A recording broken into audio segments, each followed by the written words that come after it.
नमस्कार, माय महानगर लाईव्ह मध्ये आपलं स्वागत आहे। जसं की माहितीच आहे की काँग्रेसचे 24 नगरसेवक जे आहे ते मुंबई महानगरपालिकेमध्ये निवडून आलेले आहेत आणि त्यासोबतच अजंता यादव आज आपल्या सोबत आहेत।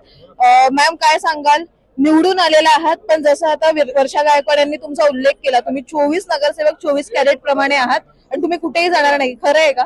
ऍब्सोल्युटली खरं आहे। आमची आदरणीय अध्यक्ष मुंबई काँग्रेसची अध्यक्ष वर्षाताई गायकवाड त्यांनी महिलांना पण पुढाकार दिले। आम्ही जिंकून आले तर 16 महिला जिंकून आले आणि महिलांवर जेव्हा पदभार येतोय तर ते खूपच सिरियसली काम करतात।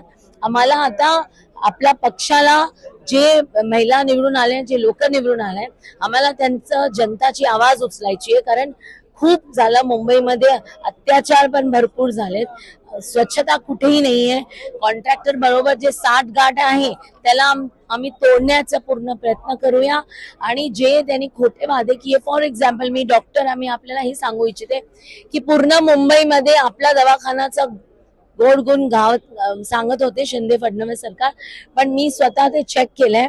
त्याच्यामध्ये डॉक्टर 3 वाजता येतात, 9चे टायमिंग असल्यानंतर। औषध मध्ये नुसतं 2 गोळ्या भेटतात, पॅरासिटामॉल, अँटीबायोटिक भेटत नाही, हायपरटेन्शनची औषध भेटत नाही, डायबिटीसची औषध भेटत नाही। त्याचप्रमाणे त्यांनी सांगितलं होतं की आम्ही फ्री खून तपास करणार, तेही सुद्धा होत नाही। म्हणून आम्ही एक आवाज उचलून सगळे एकत्र होऊन 24 कॅरेट एकत्र होऊन आमचे मुंबईकरांची आरोग्यावर सवाल घेऊन आणि आम्ही त्यांना ही फॅसिलिटी, फ्री डॉक्टर, फ्री औषध आणि फ्री ब्लड टेस्ट हे नक्की देणार। साहजिकच तुम्ही म्हणताय की तुम्ही ग्राउंड लेवलवरच्या ज्या समस्या आहे, अर्थातच नगरसेवकांचं ते काम आहे। तुमच्या भागामध्ये स्लम एरिया बराचसा आहे, स्लम एरियामध्ये बऱ्याचशा समस्या आजपर्यंत आलेल्या आहेत, त्याच्यावरती तुम्ही एक नगरसेवक म्हणून काय पावलं उचलणार? तुमचं पहिलं काम काय? हे माझा प्रमुख उद्देश असं काय असणार? पहिलं काम आहे माझे इकडची महिला सुरक्षा।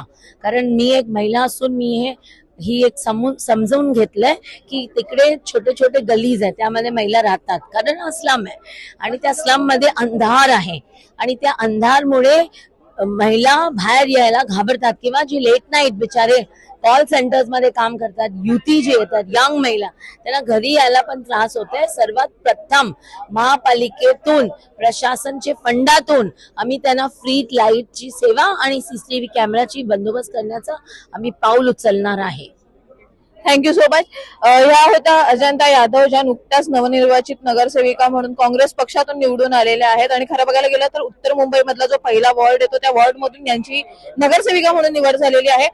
वॉर्ड मधल्या प्रत्येक ज्या स्थानिक समस्या आहेत त्याच्यावरती लक्ष देणारच आहेत, परंतु जसा मगाशीच खासदार वर्षा गायकवाड ज्यांनी त्यांचा 24 कॅरेट प्रमाणे उल्लेख केलेला आहे, तर 24 कॅरेट हे एक मजबूतीने राहणार असल्याचा उल्लेख सुद्धा त्यांनी केलेला आहे। अशाच विविध बातम्यांसाठी व घडामोडी करता आपण आमच्या माय महानगर लाईव्ह या युट्यूब चॅनलला फॉलो आणि सबस्क्राईब करायला विसरू नका। धन्यवाद।